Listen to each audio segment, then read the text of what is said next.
Et aujourd'hui, dans Patrimoine Passion, nous allons tenter de comprendre comment et pourquoi investir dans un bien atypique. Pour cela, nous avons le plaisir de recevoir sur le plateau de Smart Patrimoine Julien Haussy. Bonjour Julien Haussy. Bonjour Nicolas. Vous êtes président fondateur du réseau Espace Atypique. On va essayer de comprendre comment aborder ce type de bien atypique, justement, comme leur nom l'indique, lorsque l'on est investisseur. On va essayer de comprendre aussi si les drivers du marché de l'immobilier ont eu les mêmes incidences sur des biens atypiques. Juste avant, peut-être un mot sur une actualité. Vous avez développé un partenariat avec Drouot pour vendre des biens atypiques aux enchères. Est-ce que ça veut dire qu'un bien immobilier dit atypique se vend différemment qu'un bien immobilier classique, Julien Haussy? Effectivement, nous avons un partenariat privilégié avec la maison Drouot, dont nous sommes très, très satisfaits. Effectivement, les biens atypiques sont différents. Ils ont parfois une estimation qui est compliquée. D'accord. Ils sont rares. Donc, le fait de pouvoir éventuellement les proposer aux enchères permet de trouver le juste prix, une clientèle adaptée, peut-être étrangère, et pour un bien liquide, la possibilité de vendre peut-être plus cher que l'estimation.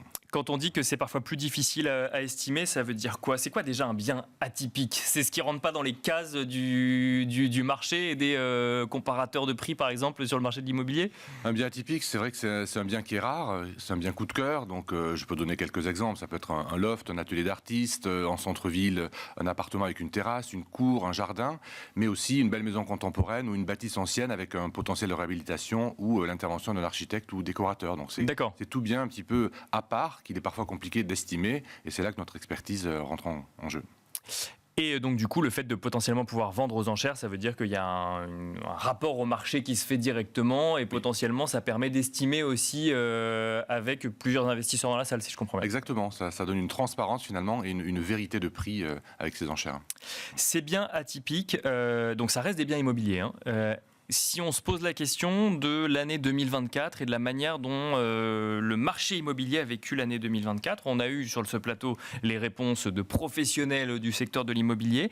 Est-ce que les espaces atypiques ont suivi les mêmes tendances, ont réagi aux mêmes drivers de marché que le reste du marché immobilier? On parle de l'ancien surtout, parce que je pense que le neuf ne vous concerne pas forcément, mais plutôt de l'ancien. Tout à fait, on vend essentiellement des biens anciens.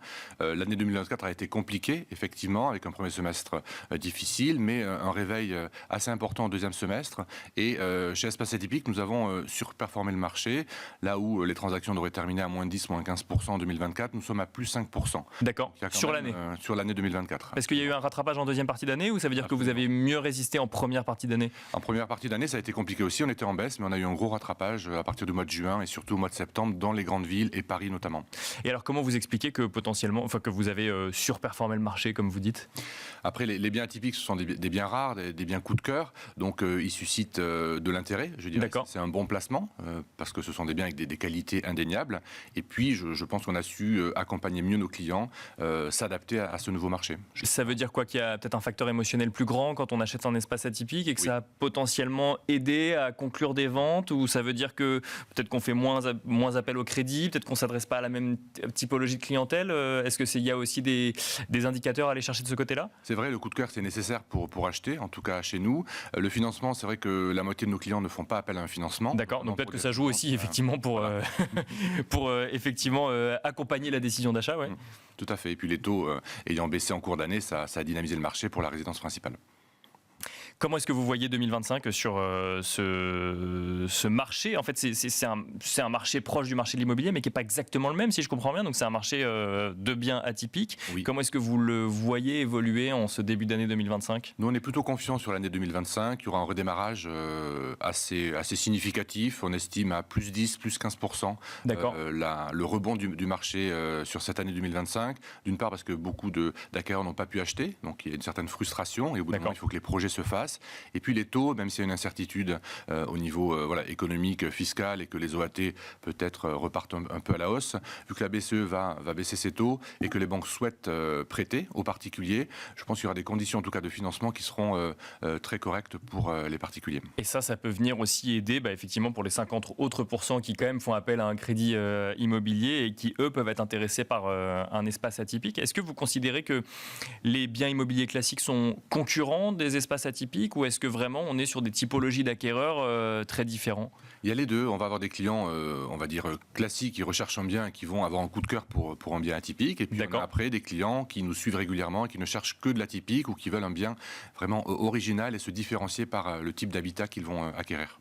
Et qu'est-ce qu'il faut avoir en tête lorsque l'on achète un bien atypique? Est-ce que c'est très différent d'un achat immobilier à partir du moment où on a décidé de l'acheter et qu'on a décidé d'y vivre? Alors c'est un bien immobilier, Oui. tout de même, mais il faut faire attention sur certains biens qui ont un passé industriel ou certains biens qui ont été réhabilités avec des permis de construire, à vérifier, notamment au niveau de l'urbanisme, que tout soit en règle. Donc il y a un travail préliminaire, on est très attentif dès l'estimation que tout soit correctement fait. Oui, parce qu'on peut avoir un coup de cœur sur une ancienne usine transformée en logement, mais encore faut-il que tout ait été fait dans les règles de l'art pour qu'on ne vienne pas requalifier ensuite le logement plus tard, par exemple. Exactement. C'est ça le risque. Oui, d'accord. Que la transformation en habitation ait bien été faite avec les autorisations adéquates. Oui, il n'y a pas que les travaux intérieurs, il y a aussi toutes les autorisations autour à avoir en tête. Un mot peut-être sur les délais de vente en matière d'espace atypique. Est-ce que c'est des biens qui se vendent comme sur le reste du marché? Est-ce que les délais sont plus courts parce qu'il y a un facteur émotionnel, plus long parce qu'il faut se projeter aussi Après, ça dépend des biens. Un bien liquide, on va dire, en centre-ville va partir rapidement. Un bien qui est surestimé va mettre plusieurs années, en tout cas avant de trouver son juste prix pour partir. Ouais. Et ça arrive ça, des biens surestimés, parce que justement il y a le côté coup de cœur de celui qui achète, mais il y a aussi l'attachement émotionnel de celui ou celle qui vend. Et là du coup on peut avoir des biens qui sont surestimés. Oui, parce que les personnes ont mis toute leur vie finalement dans cet achat, dans la rénovation. Elles y ont des souvenirs aussi, donc pour ces personnes-là, ce qui est naturel, c'est le plus beau bien, parce qu'elles ont vécu, elles ont été heureuses. Donc après il faut du temps pour expliquer tout simplement quelle est la valeur du bien, et puis c'est le test marché qui va donner raison ou pas à l'estimation.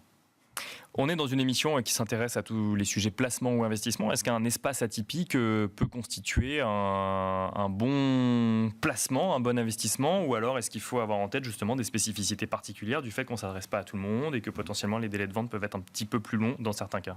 Alors les délais de vente chez nous n'ont pas forcément augmenté avec la crise. On est autour de 3 mois et demi entre la signature du mandat et la promesse de vente. D'accord. C'est-à-dire à peu près 2 mois et demi entre la mise en vente et la signature d'une offre.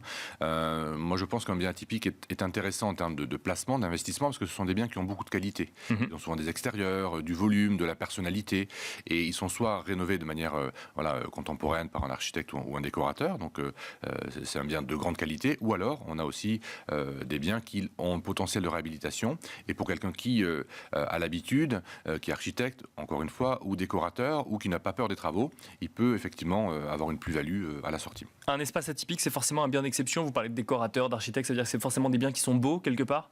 Oui, en général, s'ils sont refaits, on aime bien qu'ils soient beaux. Oui. La déco, ça aide aussi pour se projeter.